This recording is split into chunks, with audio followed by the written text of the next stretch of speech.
we don't do those things well. Right. It has to be verified. Do you think if you were on a real estate showing with an agent, you could like sneak up to the front door and do a blower door test while they were showing your significant other the other parts of the home? Would they notice? I have no doubt that you could do that, Patrick.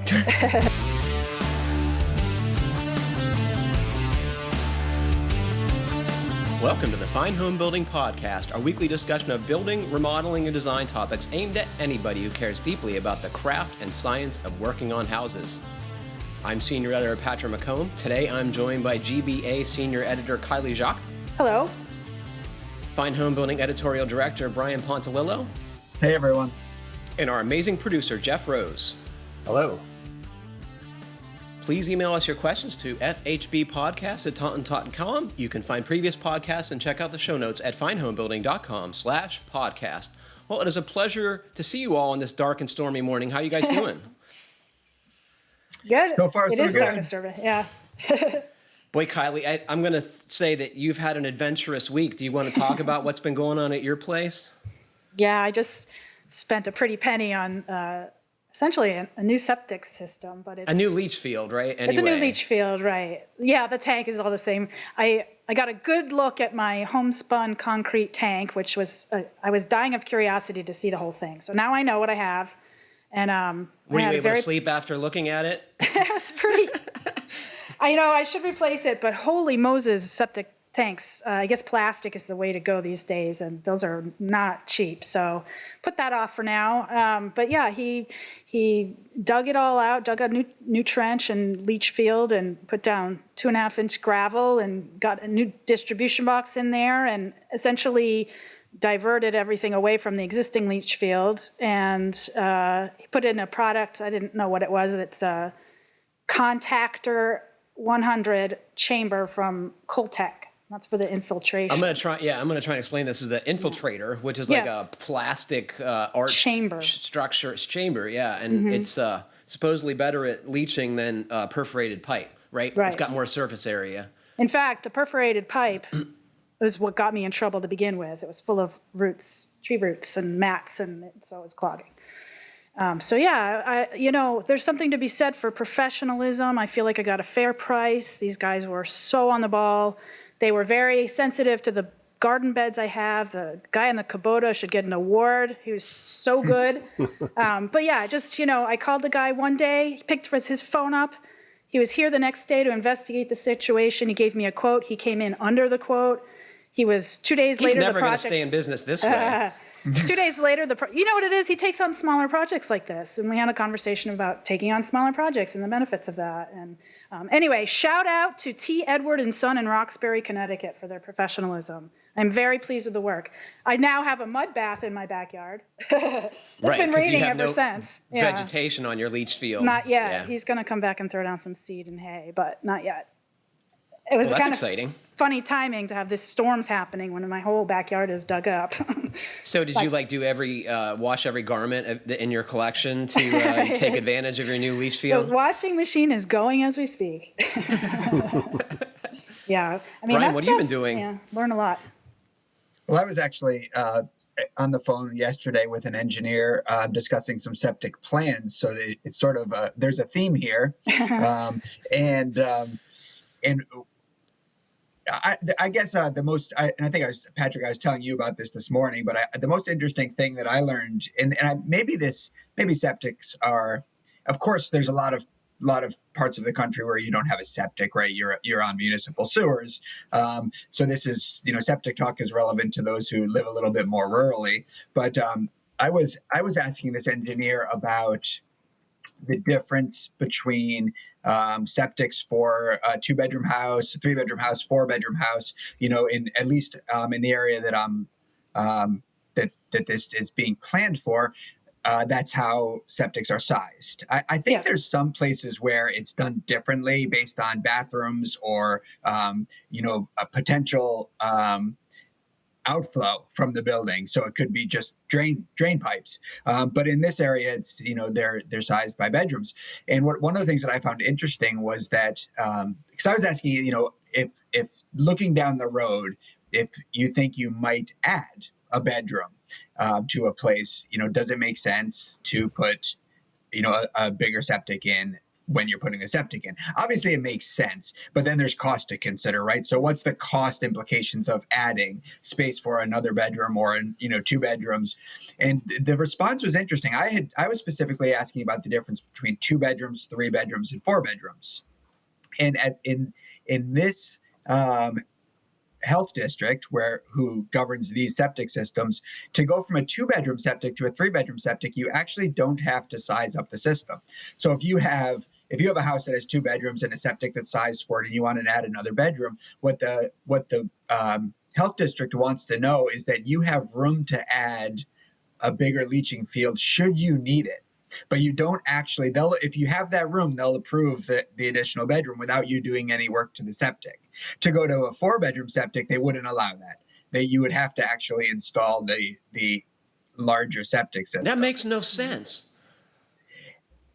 I don't understand it either. In fact, the engineer really didn't explain it. He sort of said, yeah. I said, I don't understand that. And he said, yeah, because really, if what would go wrong with your leaching field wouldn't have to do with more effluent. It would have to do with something being wrong with the leaching field. Mm. So, but that was interesting to learn. So we're all about septics. Yeah. Is your site, Brian, that we're talking about, does it have soils that are conducive for a conventional septic system, or is it something out of the ordinary? No, I think it's going to be likely going to be very conducive for a normal septic system. It's a flat site, and so no well-draining soil. Yeah, with well-draining soils, no pumping to do. I know, hopefully it won't require a lot of sand. Sand is another material that has increased in price greatly. Really? Yeah. There's a shortage of it. I read a whole book about it. Yeah, so hopefully won't need a lot of sand, but. Yeah, it shouldn't be a problematic. Did he give you a quote, Brian? I'm curious to know what a brand new system would cost these days. No, in fact, he doesn't do that. He does the engineering. He's the engineer, right? You find it, take his plans, get the permit, and find an installer. Well, I've got the installer for you. All right. It's going to be thousands. It may be 10,000 is my guess, right? Thinking. It's I think 5 or 6 would be an absolute minimum for the easiest, best design. You know what I mean? Like the most user-friendly setup. Yeah. Jeff, what have you been doing?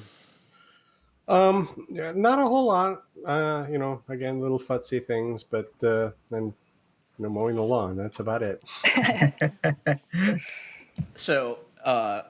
Before recording the podcast, I always go into the house and make sure I don't have to take care of any business in the bathroom. And I did that this morning, and I walked in there, and the floor was all wet. And I said, "Oh no, from the toilet." Why is the floor all wet? I must have got the floor all wet when I took a shower. But that's odd. I don't remember walking through a puddle of water when I left the bathroom earlier. Well, it turns out I look up at the ceiling and there's water dripping around the bath fan opening. So apparently I have a roof leak I did not know about. And it's kind of alarming. So I would very much like to be fixing that, but it is much better time talking to you. How fast is that drip? I would say every 10 or 15 seconds, enough that it pretty well wetted the floor. And it seems like it had just started because it wasn't wet when I went in there this morning. And so I went outside and looked above the bathroom, and of course there's a vent stack right above it with a 3-inch pipe and a flashing boot, and my suspicion is it's leaking around that because they go before the shingles do. My roof is only about 10 and a half years old, so I know what I'm doing this weekend. That's a good thing. Do you guys have a favorite, roofing tar that I can use to splatter all over this leaky flashing boot? Nope, I've never actually. I've never done any repairs like that with roofing tar. I've replaced flashing boots before. Yeah, why are they so lame, Brian? I don't know why they're so lame. They do get brittle really fast, don't they? Yeah. I had a flashing boot put on my pediment over my front stoop, and he used copper for that. Well, I'm not doing that, Kiley, because I know. Well, this was a small sheet. Yeah, that takes super some expensive. Skill. Well, I guess the answer is that they're exposed to the sun. And it's right? rubber, I mean, right? Yeah. most of the materials that are beneath the surface on homes, the reason they're beneath the surface, the reason we're not looking at WRBs these days as the finished material is because the one thing that they don't stand up to is the sun. Right. Plus Yeah. they're It's ugly. funny, we talked about this in the magazine at one point, and someone from Texas, I believe, was like, you guys are idiots. Like, what you do if you want it to last forever is you make a lead flashing, or you buy a lead flashing boot. And if I thought I could get one of those, I would totally put that up there, because that will last for centuries, right? Yeah. So if anyone wants a project to do a little roofing this weekend, I'm taking visitors. Did you guys see this photo from Chris? Yes. Chris sent us a photo. Do you want to describe it, Kylie? Well, somebody essentially built a house around what looks like an oak tree from the bark, and a caliper on it must be, I don't know, a foot and a half, maybe 2 feet even, right? It looks like a live oak because it's got that kind of like, not straight trunk. It goes up at an angle, and it's a beautiful tree, but it's in the middle of someone's kitchen. Yeah. Well, I didn't see the full tree, did you? I just saw No, one the section trunk. of it. The Yeah. trunk, right, yeah. What'd you think Hey, of that? He says, hey guys, thought you all get a kick out of this. Questions that come to mind. How does one detail a roof around a growing tree? How does one pour a slab around a growing tree? How much water does one need to provide a growing tree? What tile person is designed to do this work around a growing tree? Thanks for all the good stuff you guys do. Tile guy, Chris. Well, Chris, I don't know, but I think it's kind of fun. I wonder if it's fun, some kind of but what a Photoshop situation. I got to wonder. This is a terrible idea. That tree's going to die. They're going to have a rotting trunk in their kitchen. I mean, how do you water that thing if it's surrounded by concrete? And if you just left, some kind of gap, then The kitchen sink drains right under the floor, is my guess. The root zone of that thing is going to be a lot further out than where it's going to be getting any water. A tree that size shouldn't need to be watered. Anyway, I could go on and on about what an awful idea this is. You're not going to do this, Kylie? Imagine the expense that went into that. That tree's going to die in 5 years, tops. It seems like an exceptionally bad idea. This comes from John, MD. Not Maryland, as in doctor. Patrick, I think your crew has thrown down the log cabin gauntlet. Please interview Mark Bowe from Barnwood Builders. The longevity of some of his log structures at least surpasses stucco construction. He might have good suggestions on weather sealing challenges. It seems favorable from a carbon footprint standpoint. Most of your co-contributors would also seem to favor better uses for straight old-growth timber than firewood. Don't take it too personally. I think that's a jab at my burning lovely old oak trees in my wood stove. But, John, I would point out I did not cut down the trees. That was done by a macro burst. So I was only making firewood from felled trees from a storm. Although I grew up in Oklahoma, I did have the opportunity to chink a log cabin with logs from Arkansas with some goopy mush made from newspaper, if I remember correctly. Also, please try to get experts from the Southwest, like Utah, New Mexico, Arizona, etc., for their thoughts on good building techniques and their respective climates. Thanks, Dr. John. What do you guys think about that? Should we get some folks on from Arizona, Utah, Southern California? Yeah, I guess we Always. should. So if any of you folks listening out there from that area and would like to be on the show or contribute to Fine Homebuilding magazine or website, please get in touch with us at fhbpodcast@taunton.com. We would love to hear from you. So go ahead, Kylie. No. On the same topic, go ahead. I was just gonna say it'd be fun to do a show where we just get some builders from different regions and just get into some of the regional differences. About and almost there's regional differences in terms of like building assemblies. It doesn't make sense to compare and contrast them because they make sense in one region and not another. But building practices, how a stud wall is framed, for example, tools that builders use, like those things do vary regionally. And it's very interesting because they yield the same result. They yield a 16-inch on center stud wall, but often builders are doing things quite different. I bet they have better flashing boots in the Southwest.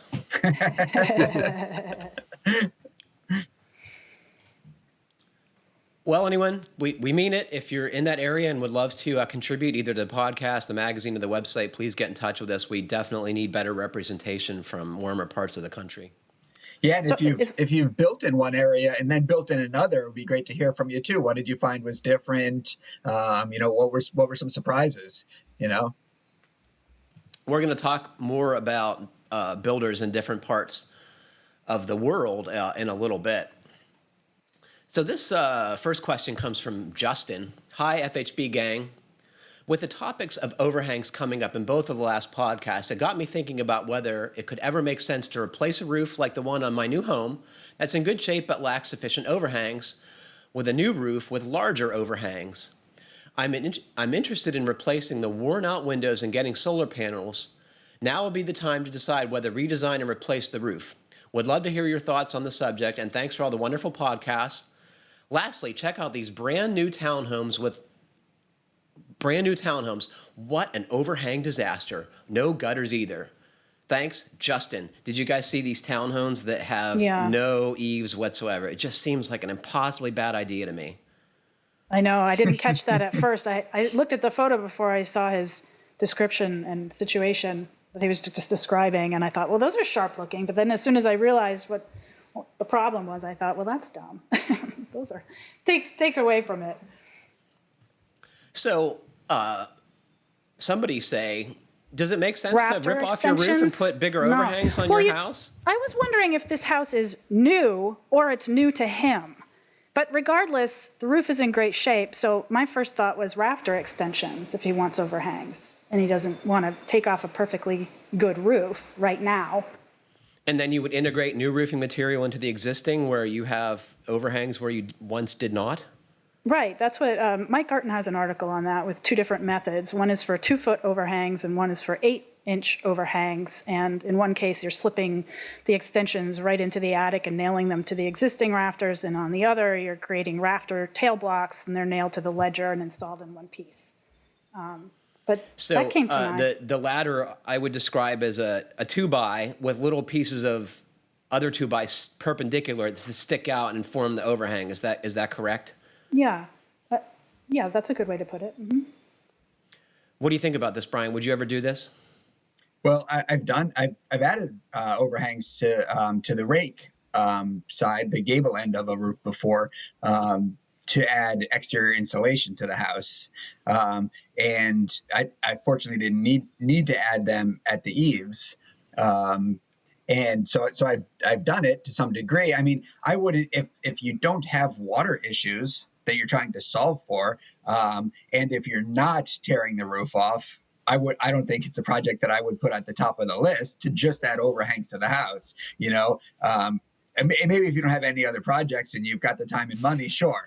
But if you have other projects on your list, it wouldn't be top priority. I'd wait until the roof needed to be replaced, and do it then. Then you can also cut back the sheathing a little bit and tie the overhangs into the existing roof sheathing, which adds a lot of structural integrity to the whole assembly. It's how overhangs are done, right?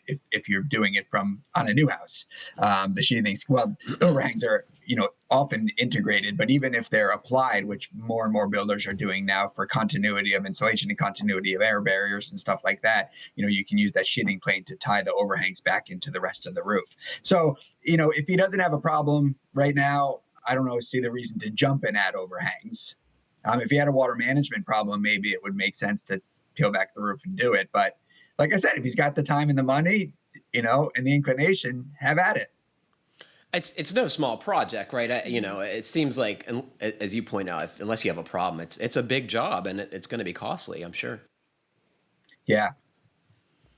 I think the pertinent fact is when you're designing a house, include some overhangs unless you live in the desert, right? Because by all accounts, it's a way to really make a building envelope more durable and more resilient. He should spend this time, if he decides against adding overhangs, and while he waits for his roof to need replacing, he could design the ultimate roof to handle his, solar panels and figure out what size overhangs he wants and just spend the time figuring out what the roof will be. Right?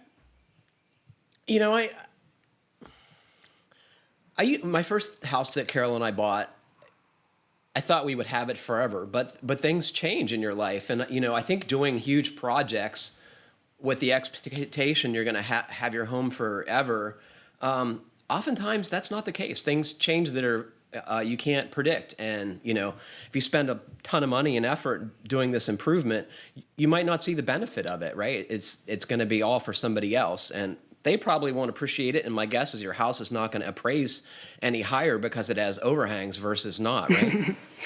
Probably not. It's a what we would do to a home for resale, and what we would do to a home because we know what the right things to do to a home are so different. rarely one and the same thing, right? Why is that? Because, well, I was a guest on a podcast yesterday, and we were talking about what was a building podcast. We were talking about very similar stuff, and one of the conclusions that we came to, or one of the sort of the hopes that we all agreed on during the show, is that it'll be a really nice day when the real estate market actually puts a value on craftsmanship in its totality, right? The quality of the building from its assemblies to its indoor air quality to its energy efficiency to the quality of the details, instead of location and square footage. Right. And all the stuff you can see seems to get education. way more clout with an appraiser and buyers, frankly, than the stuff that, in my mind, really matters. Like you said, envelope details and air quality and heating and cooling efficiency. These are all things that sadly don't show up on a real estate appraisal, which seems kind of wrong to me. Yeah, it would require a lot of education and specific, realtors and real estate agencies would need to be very versed in what these things entail and figuring out the value of them and articulating that to potential buyers. And it would be complicated to get that dialed in. Mm-hmm. Yeah, it would need some model of verifying that the house performs as advertised and whatnot. It would need in a way, like, maybe some listeners have some ideas about how this could work, but it would almost need the codes to have an aspect almost like the passive house standard has, where where performance is verified. Not just a checklist. Right. Because you can check off all those things and still, you can make a checklist for a high performance house, and you can check all those details off, and you can still build a pretty shitty house. Yeah. If you don't do those things well. Right. It has to be verified. Do you think if you were on a real estate showing with an agent, you could sneak up to the front door and do a blower door test while they were showing your significant other the other parts of the home? Would they notice? I have no doubt that you could do that, Patrick. Or put a clause in your offer that you put a clause in that says you're going to have all the inspections done. What's wrong with the clause that says I'm going to bring in an air tightness test done, or bring in an energy auditor? Yeah. I bet those are things I'm sure folks who listen to this show would have some familiarity with those, but I think your average home buyer has no idea that you could even do that. They're looking at the kitchen counters, right? That's going to be my new initiative. Could be a whole budding field. Go ahead. What? It just could be a whole budding field. You never know. Maybe this is on the horizon. An energy audit for prospective home buyers. Right, yeah. And related, things that need to happen. Honestly, I think that would be more valuable than than the stuff that your conventional home inspector looks at for you, because they assume no liability. They don't take anything apart to look at it. If there's a crawl space they don't feel comfortable going into, they don't go in. It seems kind of mediocre at best. This comes from LH, who posted a question on Green Building Advisor. You probably saw this, Kiley. Yeah, I did. On the back of my house, there's no roof overhang, and this is like our roof leak overhang edition for sure. Right. On the back of my house, there's no roof overhang, and during rains, I live in the Pacific Northwest, water sits on the edge of the cedar belly band, so I would call this exterior trim detail a water table, which is a horizontal board at the bottom of the siding, and it's a transition between the foundation and where the siding starts. It's a common thing in New England in old homes. The belly band has rotted and the siding board that touches it. I need to tear this out and redo it, but what is the proper technique to flash it? And how do I meet the flashing to the corner boards? Do I need to bend an end dam? Would it be better to replace the cedar board with a treated board? The Tyvek and sheathing behind the water table are still in good shape. Thanks for any help. Well, this is a really common problem. You know, it seems like the boards on the lower part of the wall rot first because they get more water and they're less protected from the overhang. Boy, that is a theme of this whole episode. How would you fix this, Brian? Well, can we first, before we talk about fixing it, can we talk about the term belly band? Sure. Because I'm not sure if that's the proper term, and people might be confused by that, thinking of a trim board higher up on the wall, right? This is often known as a water table or a skirt board. It's at the bottom of the wall. Right. I've often heard belly band referred to as something higher on the wall where you're transitioning from one side into another, or the trim board at the top of a wall where the gable begins. So just to be clear to listeners, this is down at grade. This is the first piece of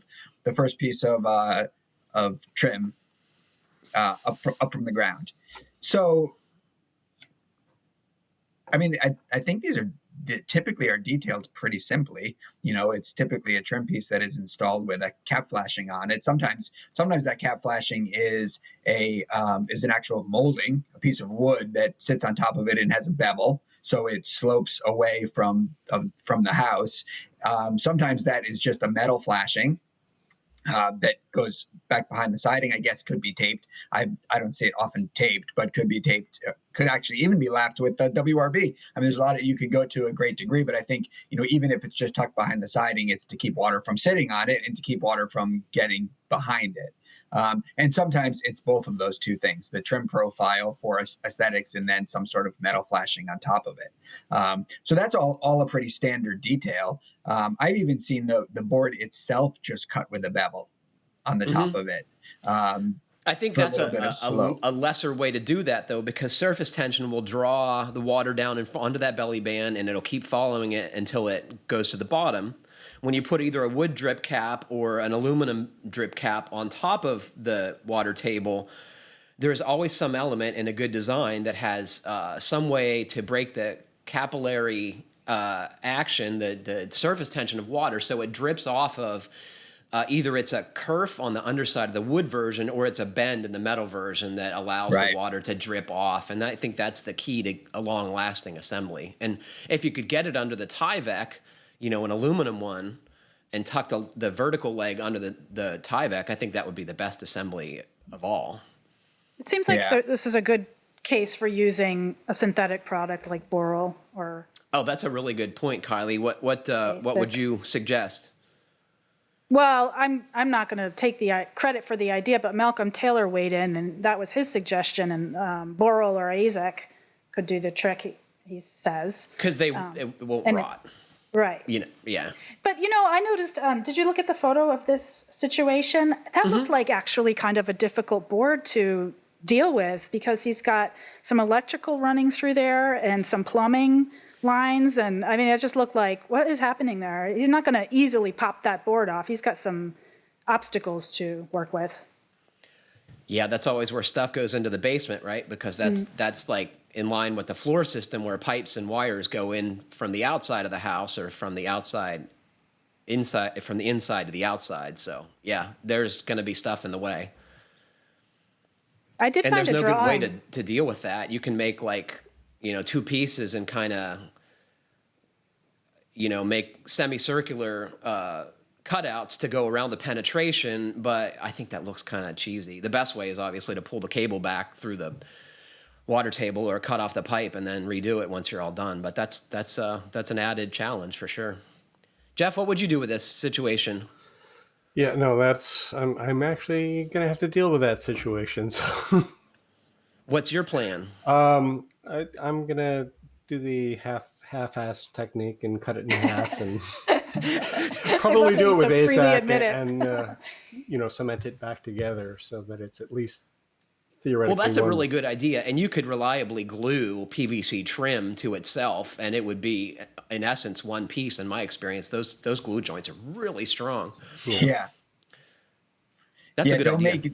Don't make a measure twice and cut once when you're and then measure again before you glue PVC together. Yeah. Those joints are tenacious. I used PVC for the same exact trim board on a remodel for just this reason, because it was actually particularly close to the ground. But the one thing that he didn't mention was whether the house has gutters. He said it doesn't have an overhang, but I don't think he said if it has gutters or not. So also put up a gutter. When you finish, after you place the board, put up a gutter and try to keep water away from it if you don't have one. So, what would you say to someone in northern Vermont or northern New Hampshire or northern Maine, Brian, or even northern Midwest, where you simply can't have gutters because the ice and snow buildup rips them off annually? What do you do then? Add an overhang. Back to the first question. So, do you think that builders who are building new houses, are they?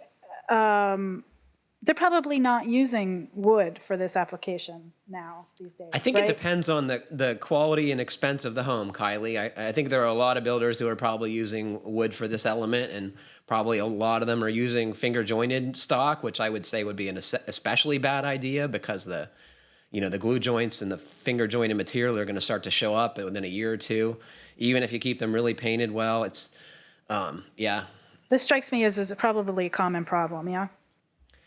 So here's my perspective as the quintessential cheapskate.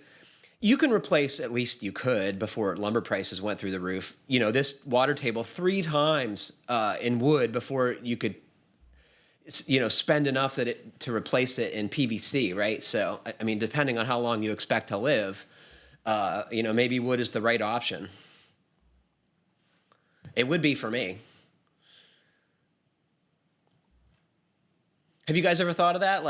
Does it make sense to put on trim that lasts hundreds of years when you're going to live in a house for 10 or 20 or even 30? I've thought about that in terms of my deck when I need to replace it. The decking itself or the structure? No, the decking itself. Yeah. Do you like the composite stuff? Not particularly, no. I don't have that now. So, you don't if like the way it looks? If I were to replace it, I don't like the way it feels. I don't know. Mm-hmm. It just feels unnatural. It is unnatural. This is kind of a weird aside, but what do you guys think of it, Jeff and Brian? What do you think of composite decking? I'm at that point where I'm thinking it's okay, about what to replace my deck with, and I think I'm going to go with composite because the next time I replace it, I'll be old. Yeah. How about you, Brian?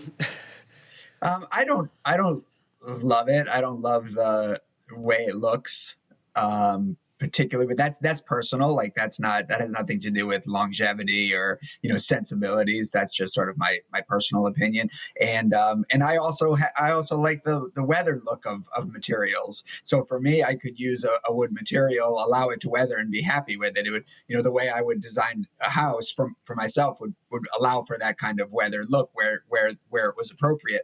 But composite makes sense for certain people in certain situations, for sure. I don't like it. It always seems to get better looking, and yeah, it has improved. That's for sure. Yeah, I find it to be really hot, burn your feet, that's dangerously hot, and that's one thing I definitely don't like about it. Yeah. It's easier to keep clean, I will say, because as your boards start to rot, your wood boards, not rot, but weather.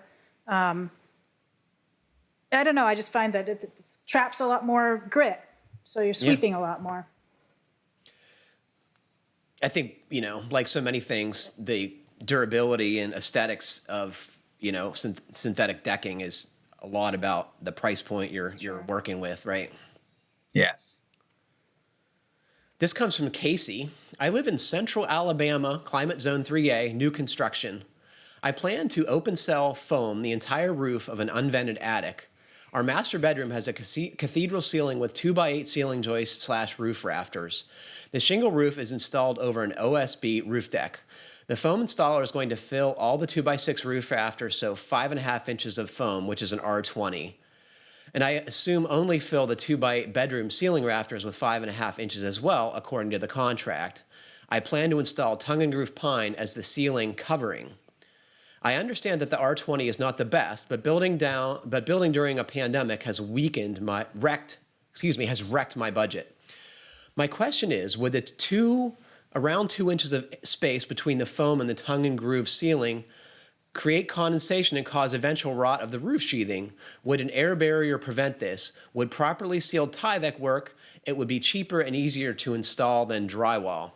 I'm sure I could trade off filling the 2x8 cavities completely by potentially swapping to fiberglass bats in the garage walls if we run out of foam because of the change order.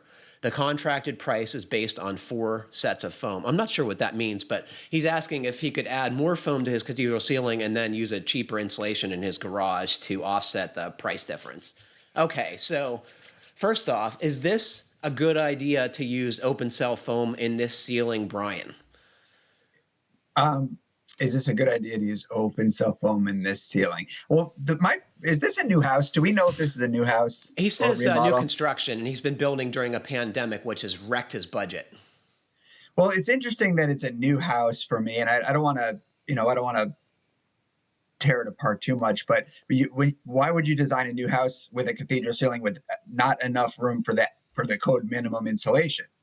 And maybe code minimum isn't what it says in the IRC, but R20 is not even close to, in his area, maybe it's not what it is in the IRC, but in the IRC, it's R38 in climate zone 3. So R20 is not even close to what the codes say is minimal. So that's my first problem here, that there was, it just is this whole thing, the whole question's based on a design flaw. And, I've heard it said that open cell foam installers, and maybe foam installers more generally, will tell folks that, well, because it's foam, it's equivalent to blah, blah, blah, right. in a fibrous insulation. And that's bogus. That is not a fair argument. It's not. So open cell foam is not the best choice for an unvented roof assembly. It's going to be riskier in a colder climate than it is in a warmer climate. And he's sort of towards the warmer climate in climate zone 3. So it's less risky than it would be in a cold climate. And that's because it doesn't stop vapor diffusion. And it is not a reliable air seal. It'll air seal a house when it's newly installed, but it's not a reliable air seal over time. So he's not going to have condensation problems in the small cavity between the foam and the roof material, the ceiling material. If anything, he will have condensation. He will more likely have condensation against the sheathing because open cell foam is vapor open. So if he's going to go with this assembly, he needs to do 2 things. He needs to stop vapor and more importantly, stop air at that ceiling plane. And we should point out, I'm going to interrupt you for a sec, but let you go on. A tongue and groove ceiling is a terrible air barrier. These have notoriously leaky, and failures, especially as you point out, in northern climates where the interior vapor condenses on the roof sheathing, and oftentimes it'll start dripping through your tongue and groove ceiling if it gets to be enough volume. So open cell spray foam and tongue and groove ceilings are like a terrible combination, right? Yes. Yeah. Without an air barrier, you can make this work. Right. You can make this work if you put an air barrier between the tongue and groove ceiling and the insulation layer, right? And I think Tyvek would probably work. Drywall is the best because it's very robust. Yeah, definitely. And I guess climate zone 3, I guess I'm not sure. I'd have to look into what he needs for vapor control there. But if he has at certain times of the year, if he has outward vapor drive, that can cause a problem too. So, it might be a situation for using a variable perm membrane as your air barrier, and that's got to be detailed really well. And, any like can lights, bath fans, all going to, you can't have any of this stuff. Likely to all be problematic in that ceiling. I don't know why he wouldn't use closed cell foam, which is your vapor, control layer and your, thermal control layer, and you get more R value per inch. I think in a minimum, that's what I would do. Yeah, I agree. I think this is a risky assembly, Casey, and I would try another insulation contractor and express some concerns to your original one and be like, what is the vapor control here? What are we doing? And why are we putting so little insulation in there? I think these are all good questions. You should also take a look at Martin's. He has recently revisited 5 cathedral roof ceilings that work. And I can provide a link to that, but and he specifies the climate zones in which they work. So it might be helpful. Take a look. Yeah, Drawings. and one of the things he'll take away from that is, I'm sure, knowing Martin and the advice he gives on cathedral ceilings, I'm sure it says not to use open cell foam in a cathedral ceiling in that article. I think he probably does. Or a that. TNG finished ceiling without a adequate air barrier, right? That's the other. This is a bad design. Let's just say that. Don't do this, Casey. Hopefully he hasn't gotten started yet. So how do we deal with the R value issue, though? What are we going to do about that? How are we going to get to R39 and make a good performing roof assembly? Is there any argument for exterior insulation here?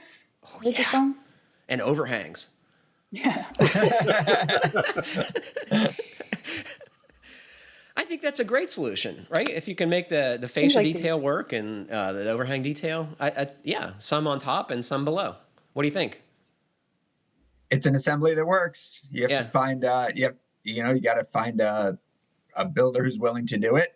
It's not going to be, cost effective. It's not going to be cheap.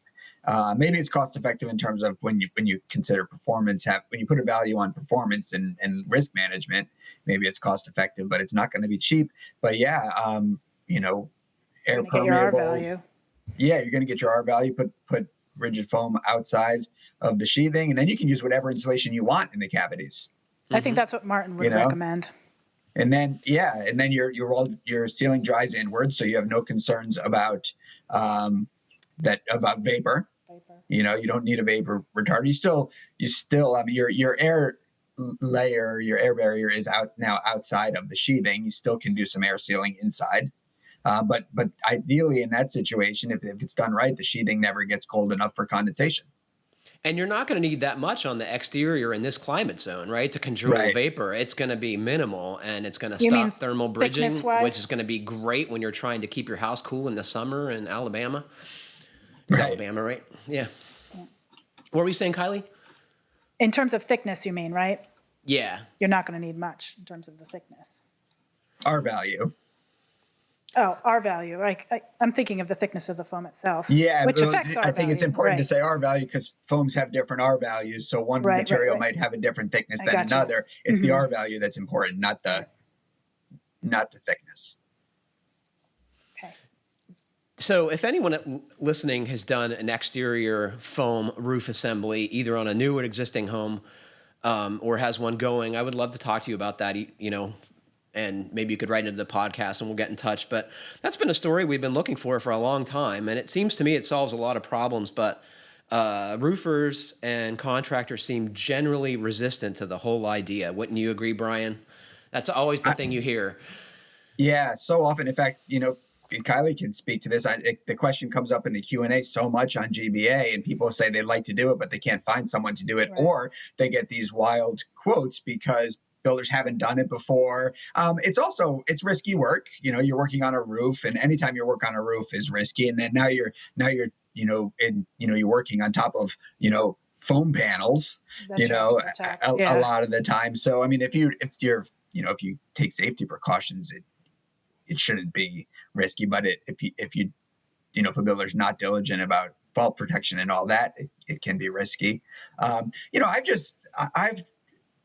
The more I learn in this is like, it goes against my proclivity for fun designs. But the more I learn about these assemblies and risk management, all that, the more my ideals of what a good house is become really simple. I have the ideal house. Yeah. A flat air sealed ceiling with a bunch of cellulose above it. Like that's how you insulate a house, Mm-hmm. It's like, and I get it. I mean, we don't all want the same house, and we do want our houses to be special, and that's super important.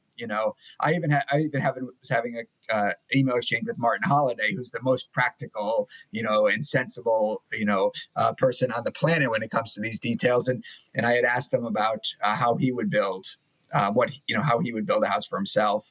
And, one of the first things he said was, before he got into any of the practicality or the energy details, was you got to love it. You got to do what you want to do. Mm-hmm. I wouldn't have guessed him to say that. I would have just not guessed he would say that. I agree. I wouldn't have thought that either. Yeah. So, I think, it's like the idea of having of a flat ceiling with a mountain of cellulose above it being the way to go is, in a lot of ways it's true. It's it's going to be it's going to be easiest to detail. It's going to be the most cost effective ceiling or insulation at your lid. And it's going to be the least problematic, And so if you can design in that way, and so maybe good design is about throwing some excitement here and there in the projects, but also finding ways to keep the bulk of it simple so that we can have, energy smart, low cost and low risk assemblies that are durable, right? Like the that more are durable, valleys and hips and stuff you put on a roof, flashing penetrate, all that stuff, makes it less durable. It's more stuff to go wrong. Right. And it's harder to get right in the first place, like if you have a straight gable roof, like any roofer on the planet knows how to do that. When you start getting weird, intersections and stuff, that's higher level, roofing. Right. So I, mentioned earlier in the show we were going to talk about building elsewhere in the world, and I think this is a good part of the show to segue to here. Okay, so this comes from Jason and Mark. Hi there. We've been following you guys over the past year at FHB Podcasts and love what you're doing in the States. Our names are Jason and Mark from Beyond Build Construction, a Sydney-based custom home builder in Australia. Established in 2016, our work involves primarily residential construction with a specialization in high-end extensions, renovations, duplexes, and new builds. We are reaching out to you as we would love to have an opportunity to discuss building industry as Australian builders and business owners, as it corresponds to our knowledge base and skill set. Being in the industry for the past 11 years, we believe we would be able to produce some engaging and high-value content for your listeners and give an accurate overall perspective of the building industry here in Australia. If this is something that would interest you, please feel free to reach out. Well, I'm going to say, yes, we are interested, Jason and Mark. What do you guys think about this? I think our it first sounds Australian like a great show. contributors. Yeah. Sounds great. Absolutely. You got to get Rob on that show. Why? Well, I mean, it just seems like something he would fancy and be able to talk about at length. He's going to ask them about bikes in Australia and forget about building. So we've heard from some Australian listeners before and some folks in New Zealand, and it was very interesting because it seems like energy efficiency and envelope tightness seems to take a back seat because it's a warm place. And we know that in our country, that the warmer the climate, the less emphasis there is on air tightness because you don't need to worry about it as much. I think you'd agree. Have you guys ever been to Australia, any of you? No. So we have a lot to learn. Yeah, I do follow some some design blogs and whatnot that cover, and even like Dwell, they cover a lot of projects from Australia and New Zealand and outside our country, but typically Australia and New Zealand, I tend to really be drawn to, drawn to what they're willing to do with design and sort of a little bit like a lot of that sort of modern rustic quality, right? Where it's using modern materials and cleaner, like a kind of cleaner look, but also can have a rustic look, whether it's Corten steel that we were talking about recently, I think on the podcast, or, materials like that. So yeah, I think that there's some good stuff happening down there. Down under there. Down under. whatever the right expression is. I really wish, I really think it would be great if Fine Homebuilding could do some content about building strategies from around the world. We've gone down that road a few times, and especially if they're good details, right? If they're good ideas that we could adopt here, right? That we could, apply to. Yeah, it's really challenging content to get. Because we're based here, we're based in the U.S. and we, maybe we can converse with Australians, but it's tougher with the Swedes. Ryan, they all speak English anyway. they're doing good stuff too. My guess is that they're Scandinavian probably countries. Yeah, right. Who are so much further ahead than we are in terms of green building. I would venture to say. So, very practically speaking, one would Jason and Mark call us that it would, would it be, it's the middle of the night there, am I right? Right. Or is it yesterday or tomorrow? I'm not sure what time it is. Yeah, you'd have to really figure that out. Jeff's looking up at the sky like he's trying to calculate the time difference. The clock right there. What is it, 12 hours difference? I don't know. I think that's something like that. You know where I see projects from, Scandinavian countries in general, I would say, is that site Inhabitat. Do you all ever look at that? No, tell us about it, please. They do it's screen building projects, and it runs the gamut in terms of design topics that they cover, but they do a lot of civic and commercial projects, every now and then some small residential stuff, but it's a real source of inspiration and just getting a sense of what's happening outside of this country in terms of the industry. It's a good site. I like it a lot. Yeah, I like it too. Inhabitat. Ian like Habitat? Is that? Like IN habitat.com. We'll put that link on the podcast page if anyone wants to check that out. I will check it out. So Google says that the center of Australia is 14 hours and 45 minutes ahead of the center of the United States. That's one way to think of it. That doesn't help me, Brian. It's tomorrow night. It's tomorrow night. Okay. That's so wild. So they'd be drinking beer while we're drinking coffee. Yeah.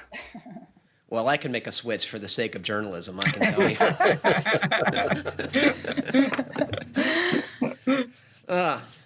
Well, it has been a pleasure hanging out with y'all. Anyone want to share anything before we go today? Nope. Have a great weekend, everyone. Mm-hmm. Happy building. True.